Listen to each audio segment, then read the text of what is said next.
They discovered the western part of the world, specifically the southern one.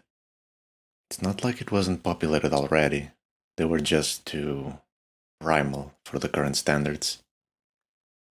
Which is why they were useless up until now, stuck in the past. Not to mention I despise stupidity as a whole. I would also like to point out that the ones responsible are the same people we've been observing time and time again. They remain the only ones to have traveled almost the entire world, thus mapping it. I built all of them to be curious and eager for adventure, yet these ones seem to have taken it to a whole new level. They have mastered the art of traveling by sea, having built a contraption unlike any other to do so.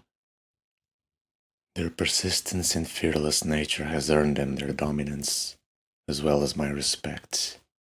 The oceans were never meant to be a place for humans, yet they managed to circumvent that. I'm getting sappy again. They've earned his respect? That is certainly unheard of. I have to admit, observing them has been a marvelous experience so far, even more so than the dinosaurs. They really are my magnum opus. Just don't forget about their purpose. They exploit each other, we exploit them. I would never, my lord. The master let out a quiet grunt. I have a demand to make. What is it? Do not refer to me as Lord anymore. You specifically, of course. As you wish, he cautiously replies, his mind going places. 3 a.m. Two sides of the same coin, one even more rusty and scratched than the other. Before Isaac could even think of charging at him, William extends his hand, a dagger manifesting into existence that is thrown at his shoulder from behind, thrusting into it, piercing through fabric and flesh. Wounded and disoriented, Isaac almost stumbled forward into the ground, allowing William to follow up with a straight kick to his face before he did, sending him back up. Isaac quickly snaps out of it, the two of them beginning to trade blows, each looking for an opening. Not only does he know how to fight, but he's a host too. It's time to take this seriously. This is his first real test. After a failing hook punch with his right hand and a strike to his knee by Isaac, William lost balance, leaving him vulnerable as he's hunched down, a grunt leaving his mouth. Before Isaac could follow up with another attack, however, 3 after images of William repeated his previous hook punch back to back, 2 of them hitting Isaac, the impact pushing him sideways.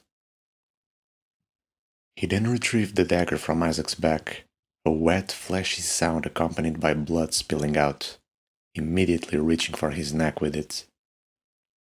It would never connect, though, his wrist met by Isaac's titanic grip.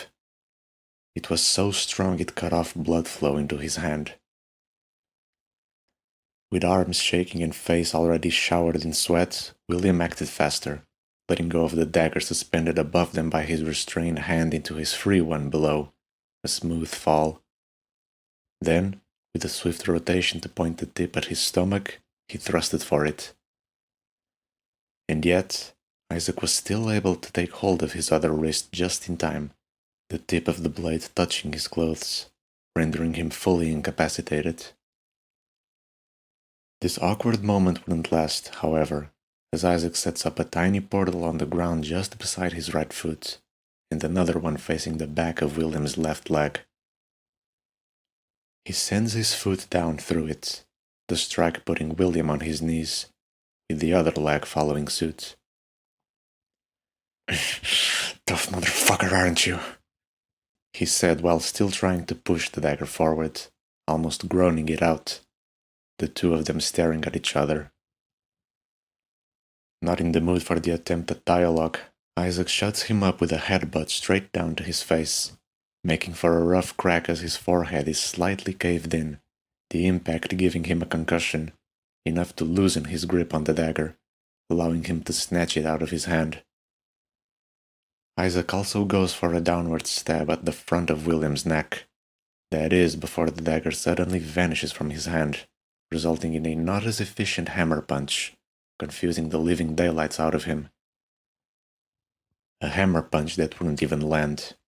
William, grinning with blood splatters streaming down his face, raised his hands before it could land, a thick chunk of a tree manifesting from a strange lilac gas into them, causing Isaac to punch through it, breaking it in half, but stopping his momentum entirely before he could reach his face. He was so focused he didn't even notice the lilac smoke enveloping around his body for a second as he threw the punch. Tiny wood bits flew everywhere as William quickly used the two parts to lodge them onto each of Isaac's shoulders, close to his neck. The pain sent shockwaves throughout his trembling body, the harsh and pointy surfaces of the chunks feeling like a stab from 1,000 knives all at once. Yet his unnatural resistance enabled him to power through it, reaching forward to grab William's legs as he crawled away, pulling him up and wailing his body around like a flail before hurling him away. A long, drawn-out scream left his mouth as he flew through the air, rolling around the ground a few feet before coming to a stop. Now on all fours, he performed a horizontal motion with his hand. 5 lilac clouds, 2 of them were empty. One held a silhouette of himself, the same as the next one, but of him running, while the last one, a silhouette of what seems to be Isaac, throwing a punch down.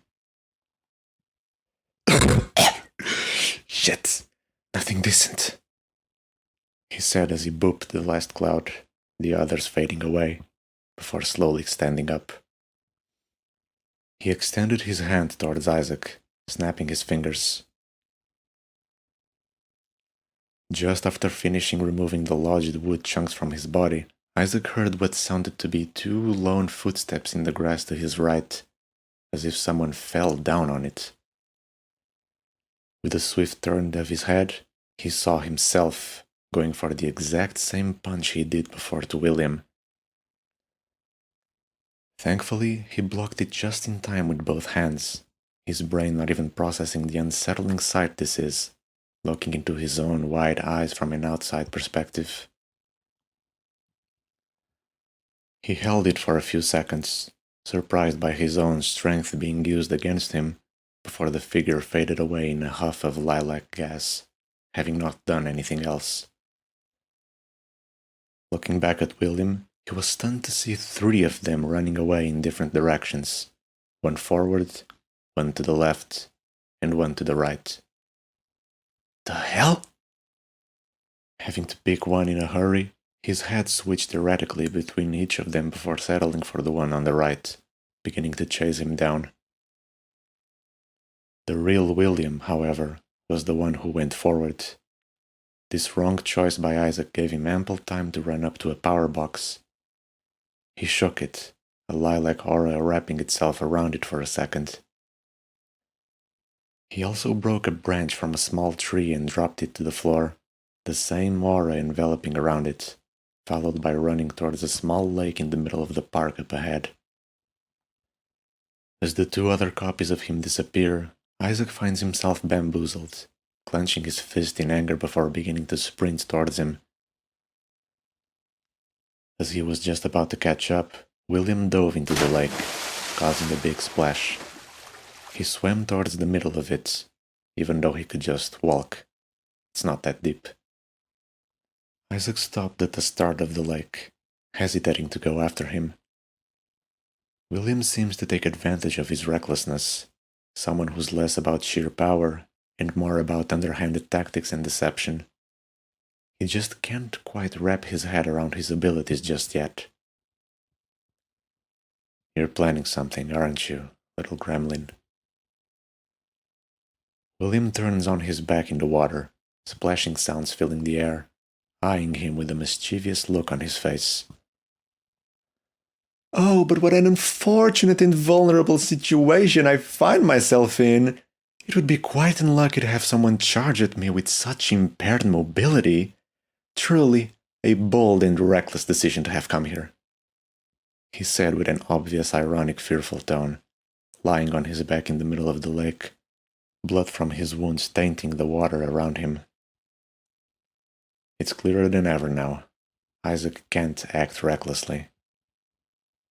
Instead, he takes a moment to consider his next course of action. This man can't compete with him in levels of strength, but he seems smart, a tactician. He must want Isaac to enter the lake in order to chase after him. That way he can go through with whatever he has planned. So, in other words, he wants him to do what he perceives to be the only course of action available. Is it really, though? He does have multiple ways to go about this, actually. He can just pull him out of the lake using portals, but if he wants to finish this right now, he needs to use his location against him. Come on, what the fuck are you waiting for? Do something! It'll take me approximately 15 seconds to get out of here. Take advantage of that! William shouted sarcastically at him.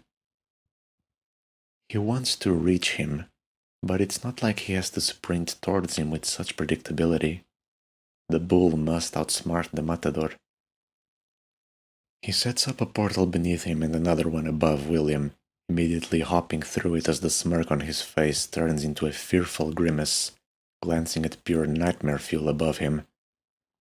Fuck! Unaccounted for! He screamed as he turned on his stomach, trying to swim away. But he wasn't able to in time. Isaac slammed down into him, the impact sinking him to the bottom of the shallow lake. There was a brief time window where a scream could be heard, yet was instantly engulfed by the wrath of the water. Isaac pinned him down as he drowned, almost motionless, his wide eyes glancing down at him, panicking. It was good enough for him. William's body moved around erratically beneath his feet as they pressed down on him like that of an elephant, unable to free himself. After a few seconds, faint gurgling noises could be heard, but Isaac's mass was too much to lift himself out of. Drown alongside your shitty worldview, Isaac thought to himself, wishing he could hear it. How ironic. Bastard! Little do you know, I always have a plan B. Do you? William squirmed just enough so he could see the shore over the water. And see. With much effort, he extended his hand towards the shore as Isaac applied increasing pressure. And D. He raised his palm and clenched it, the same tree branch from before appearing out of nowhere on the shore, dropping to the ground in the exact same manner. He then snaps his fingers underwater, and all of a sudden, he vanishes from under Isaac's feet, switching places with the branch. Isaac was left baffled upon witnessing William's body vanish in a lilac smoke, his feet sinking to the stone beneath, the branch sitting between them. Voila! William shouted with open arms, another clenching of his fist pointing behind him, summoning a power box above Isaac, already shaking midair. Death flashed before his eyes upon seeing it fall into the lake, like the Grim Reaper descending onto him, to claim his soul. The panic was so high he forgot to use the right tool for the situation, to suspend it midair with the smoke. His inexperience was about to cost him greatly. Instead, the split-second decision he made was to take off into the skies, but it was too late. The power box fell down, becoming a catalyst for the horrifying scene that would ensue next. A surge of electricity flooded the lake, boiling it, steam and bubbles rising upwards to the surface as the intense heat generated evaporated the moisture. Isaac's body seized up, his muscles contracting uncontrollably, and yet no screams left his mouth. His skin was burning beneath his prison of clothes, red blistering patches showing up around it, even if not visible. His eyes also rolled back into his head, normal smoke beginning to rise from his own body as the electrical surge fried his nerves and muscles. Oh, what a twist to behold! The almighty Lawbringer struck down by the lies he could not uphold, he said with poetic rhythm, bowing down to an inexistent audience, hat in hand. With one final surge, Isaac falls back into the lake with a splash, his body unresponsive. Or so he wants it to seem that way. The biggest mystery now is no longer what his powers actually are, if he is or isn't a host, but how is he still alive after such an atrocity? William turned around, flashing a slightly disappointed face. A little anticlimactic, unfortunately. He turned back around, walking away. Nice knowing you. Isaac's finger twitched, his arm slowly diving down into the water. I've got plenty more fight left in me, all right, he thought with a hoarse tone. He summoned a portal below him big enough to fit through, and another one just beside William as he walked. In no world was it gonna end like this. His body got sucked downwards into it, coming out the other along with almost a whole lake's worth of water, its height visibly going down. William's breath stopped with a gasp upon seeing Isaac drop onto him, as if through a large leaking pipe. It was indeed a terrifying sight to behold, especially how his enemy was still alive. Needless to say, he did not react in time. He took a heavy mid-air kick to the face, sending him flying a moderate distance across the park, the area around flooding before the portal was closed. He rolled erratically on the ground before coming to a stop, one wrist wiping off the blood from his mouth. "Motherfucker! How did that not kill him?" he shouted in his head, his jawline currently too damaged to speak properly. Upon glancing forward, all he could see was Isaac sprinting towards him, clothes charred, eyes bulging out, making for a terror-inducing sight. He let out a pathetic, terrified scream, squirming around the grass, rapidly standing up and fleeing as fast as he could. The matador was now running away from the bull, his confidence shattered. Despite retaining his life, the damage done to his body by the incident did not go unnoticed. Isaac was struggling to stand upwards, much less run properly. And so began the game of cat and mouse around the park. William glanced around, but all he saw was trees, benches, light posts, and grass. "For fuck's sake, I need a resource-dense area! There's nothing I can use here!" he thought to himself as he ran over the small bridge. He looked over his shoulder to see Isaac chasing after him, noticing his crippled yet persistent movement. I still did noticeable damage. My successful play wasn't in vain. I need something just as deadly to finish him off now. A gun store or something would do the trick. But people will recognize me the moment I go back into the streets. Damn it! It must be done. William began to remove some of his clothes as he ran, first detaching his cape and letting it fall behind him, followed by removing his tailcoat and discarding his hat, hoping he'll be back for them later. He also retrieved the winter balaclava from his pocket, a backup he'd shoved there hours ago in case of exposure. Isaac questioned why he was doing such a thing, but quickly dismissed it as irrelevant, at least in the moment. Adrenaline coursed through their veins as they made their way out of the park, the pursuit finding its way into the streets, disrupting the peace provided by the night. Arriving at a road, the pressure causes William to forget to check both ways before crossing, resulting in almost being run over by a car coming from the left. It stopped before hitting him, however, catching him off guard, the driver beeping furiously. He didn't seem to mind the possible criminal before him, though. Exhaustion and personal problems can make one indifferent to the world around them. During the process of almost being run over, William took advantage of the car's presence, his hand reaching out to it, the same lilac aura appearing around it momentarily. He continued crossing the road as the car drove off into the distance. Isaac was only now catching up. As he's crossing, William looks back at him and extends his hand upwards, clenching it as the same car materializes above Isaac, its wheels moving. Even the driver was present, yet oblivious to everything, dropping onto him with tremendous weight and speed. His head snapped up the moment he saw a big, rectangular shadow at his feet. Its massive weight towered over him, yet Isaac managed to grip and hold the car with his bare hands, putting a halt to his chase, the lower part of it hitting the ground. It was like lifting a mountain made of cotton, heavy, but manageable for him. With much struggle, he walked out of it, letting the rest fall with a loud clank. Very tough indeed, William thought to himself, stunned. As the chase continued, they came across a few bystanders in the dead of night, completely blowing Isaac's cover. Thankfully, many did not have the reaction one would expect, nor did anyone call the authorities immediately.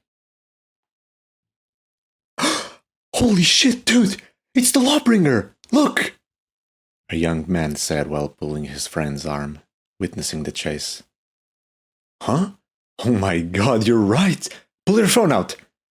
his friend replies, both immediately doing so. As fatigue starts to kick in, William notices a moderately large hardware store to his left just up ahead. "Yes, that'll do. I just gotta be creative," he thinks to himself while sprinting towards it, just as Isaac starts to catch up. William barges through the glass next to the front doors, shattering the whole thing as oceans of glass shards flood the entrance, the lilac aura enveloping around the window for a moment.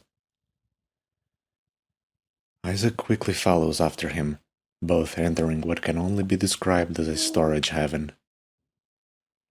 A small labyrinth of tall, metal shelving units extending all the way to the ceiling, containing all sorts of tools, instruments, and machines.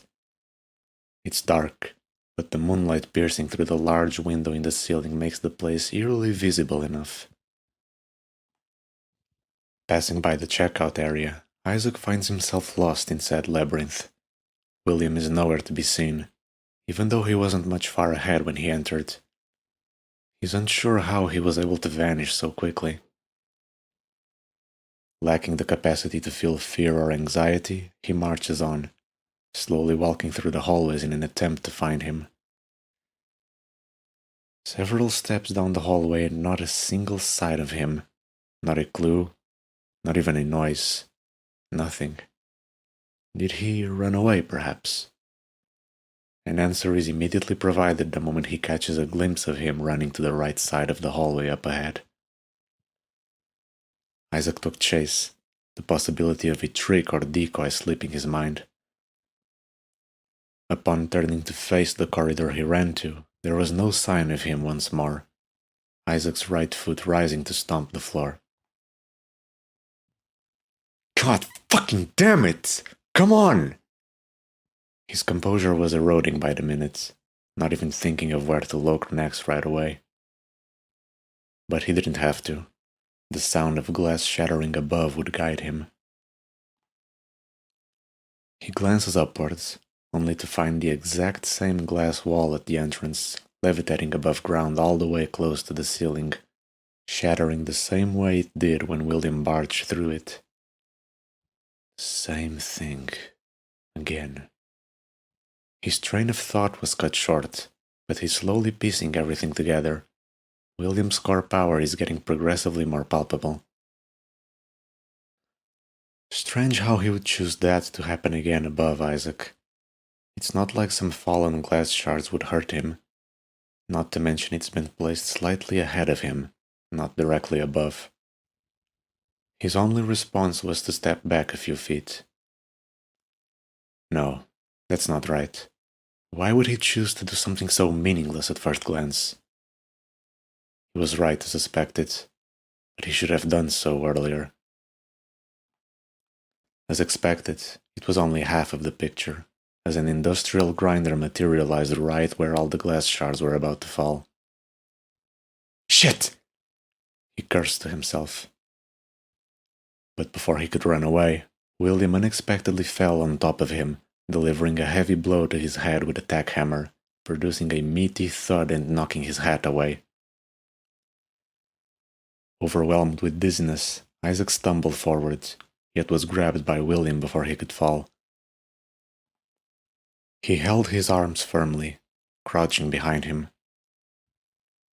Ever wondered what happens when glass shards meet rotating steel?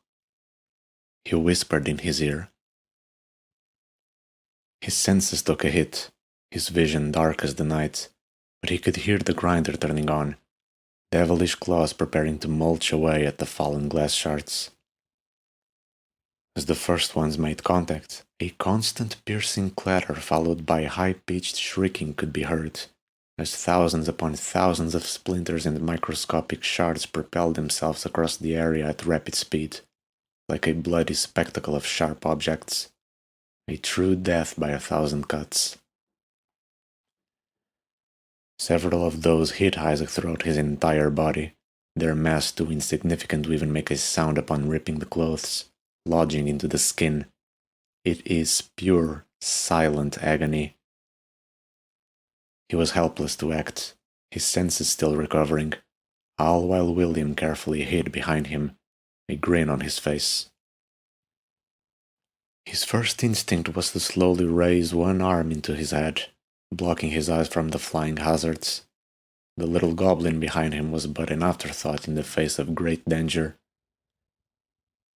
How fucking shameful to think I'd do so poorly against my first real opponent. Isaac thought to himself as he was showered with glass shards, thinking about everything he could have done better, like suspending the power box from before mid-air with his power. He's a great fighter, granted by his time in the army, but still an amateur in the world of hosts. That's it. His limit has finally been reached. With much effort, he sneakily sets up a portal to the left of William's head, as he's looking the other way, still convinced he has the upper hand. With the grinder rendered unusable and the spectacle coming to an end, William slowly rises, aiming for another hit to Isaac's head with the hammer. It would connect, but not to the target he was expecting. Instead, his own head.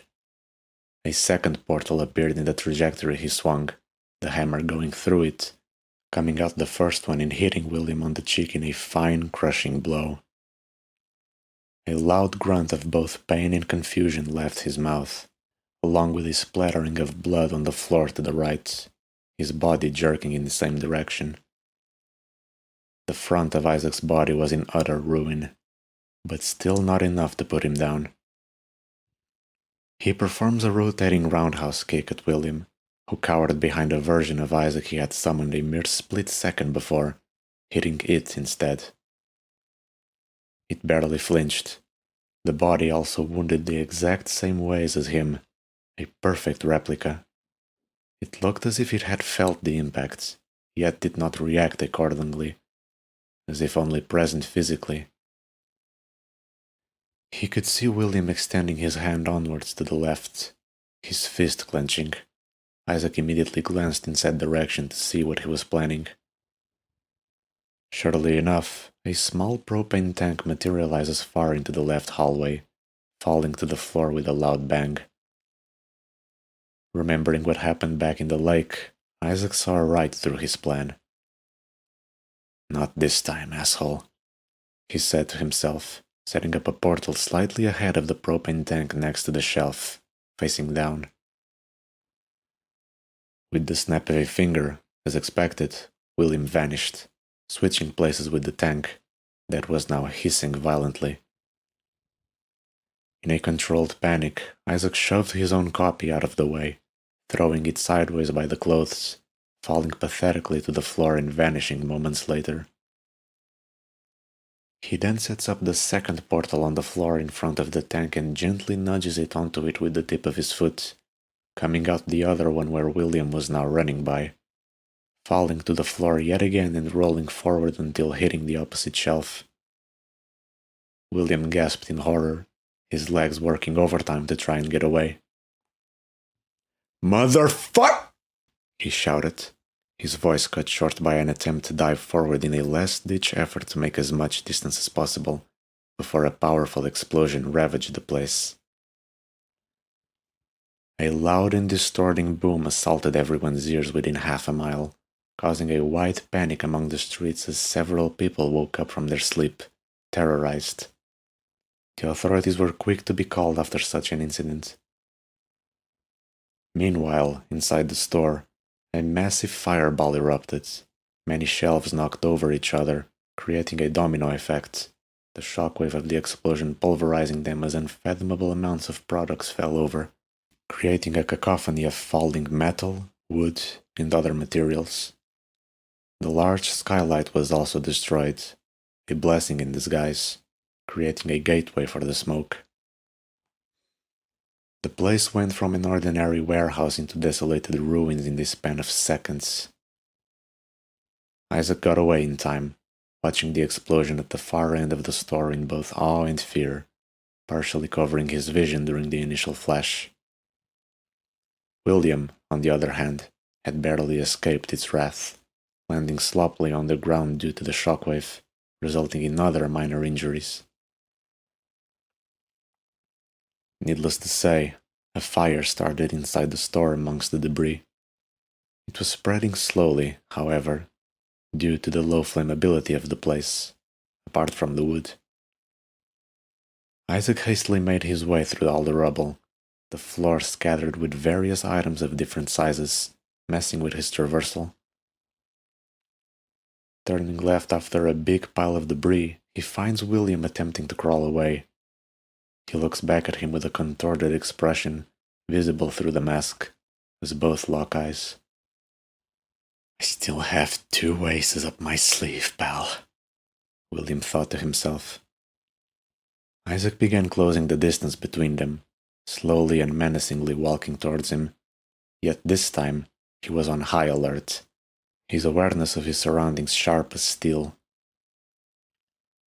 The sound of blazing debris and occasional tumblings of tools made the scene all the more tense. "I would be very careful about my next course of action if I were you," he tells Isaac with a smirk, his confidence retained. Taking his advice into account, Isaac summons a portal slightly up ahead, pointing directly at himself. William raised an eyebrow at this decision, finding it quite odd. "Why isn't it pointing at me? Damn it, I can't tell what he's thinking!" Sweat began to drip down his face as he second-guessed himself, unable to predict his opponent's intention. "Screw it." As Isaac stepped closer, he noticed William's hand twitching ever so slightly, the sound of creaking metal happening behind him, as if something was on the brink of collapse. It almost felt intimidating, final. Looking over his shoulder wasn't enough. He had to look up, so high up in fact that his neck could break. Petrified he was upon seeing one of the titanic shelves that made up this place, falling towards him at an increasingly faster pace. The rest of the world faded around him, his mind solely focused on dealing with this one threat, and it wouldn't be by running away. He's better than that by now. In the blink of an eye, he raised his hand at the fallen monolith, an absurdly large amount of the enigmatic smoke leaving it, enveloping around the whole thing. The shelf and its contents were slowing down dramatically, several deadly tools just about to topple over Isaac, until coming to a halt entirely, as if stopped in time. Things like hammers, saws, and nails just over him, and yet he remains unshaken. "Huh?" William shouted in utter disbelief, not accounting for such an ability. His unintentional concealment of this ability proved to be a decisive decision. William could not have predicted what he didn't know was there. Was it worth having his body fried for it? Possibly. quite a wide selection of weapons at his disposal, yet he knows they're on the timer. William can make everything vanish at any moment, as proven by the knife before. Because of this, he chooses to grab a wood axe that was a few feet away on the floor, before resuming his walk towards him. The metallic tip of the axe scraped against the floor, producing a deep screeching noise that only amplified William's panic. He let out a groan that finally conveyed more horror than frustration, frantically looking around him, unable to find anything moving that he could use. He was out of both resources and options. That fact was only now hitting him. Look, I know it might seem like it, but trust me, we are not enemies. I'm not a bad guy. I'm just like you. Why can't you see that? Such talks weren't enough to stop him. Enraged and blinded by overconfidence, William stood up from the ground, lunging at him with a pocket knife. Recklessness, a trait he's always boasted about not having, clouded his vision as he went for the strike. Isaac raised his arm, axe firmly in hand, preparing for a horizontal slash as William rapidly closed the distance, making for a hair-raising clash, its outcome determined by who was going to be faster. William was certain he would. He was certain he'd be faster, for he was wielding a much lighter weapon after all. He wasn't, obviously. The axe gruesomely carved its way through the neck, his head chopped off in one clean motion. A fountain of blood squirted out of his open neck as the body tumbled to the floor. So did from the head, too, flying through the air, landing viciously on the floor. His face remained concealed, his eyes somehow shaking in horror. Isaac stared at William's corpse for a moment, axe still in hand, blood dripping from it. I don't even want to see the full picture. May your twisted beliefs die with you. Isaac thought to himself, wishing he could hear it. He dropped the axe, a heavy clunk as it hit the floor, then made his way beneath the broken skylight, surrounded by blazing chaos. Thankfully, the suspended shelf and its items had disappeared. It would have been quite an unnerving sight for the world to behold. There will be time to think about this later. He crouched, focused, then took off into the skies.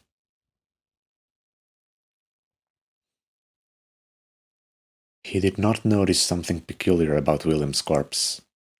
His left hand was very slowly on the verge of performing a snap with its fingers. They had motion to be found in them, unlike the cold hands of a truly dead person. Once the agonizingly slow snap finally happens, his body, head included, shines lilac, and from one second to another, becomes whole again, reattached together. No matter what, he always has a plan B. A loud gasp escapes from his mouth, his hand instinctively moving to his neck, gently wrapping itself around it, his breathing out of control. He sloppily removed his blood-soaked mask in a hurry to alleviate it. Even though his breathing quickly returned to normal, the horror of what he's just experienced didn't. But he wasn't concerned about that in the slightest. Instead, his final decision during the fight.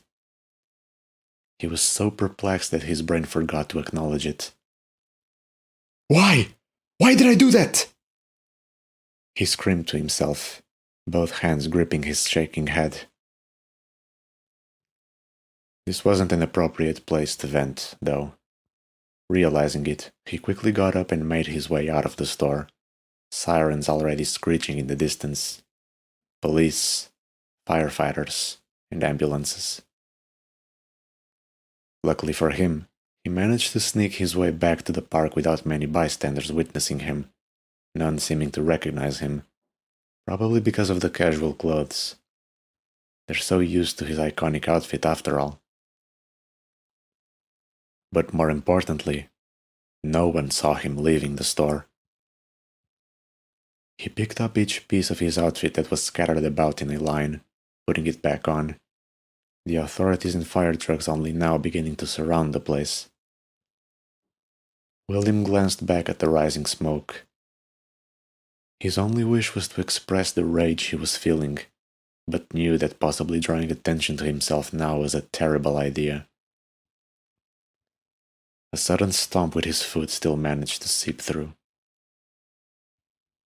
Finally, he left the scene, a cocktail of emotions brewing inside him, completely unaware of it. There will be time to think about this later.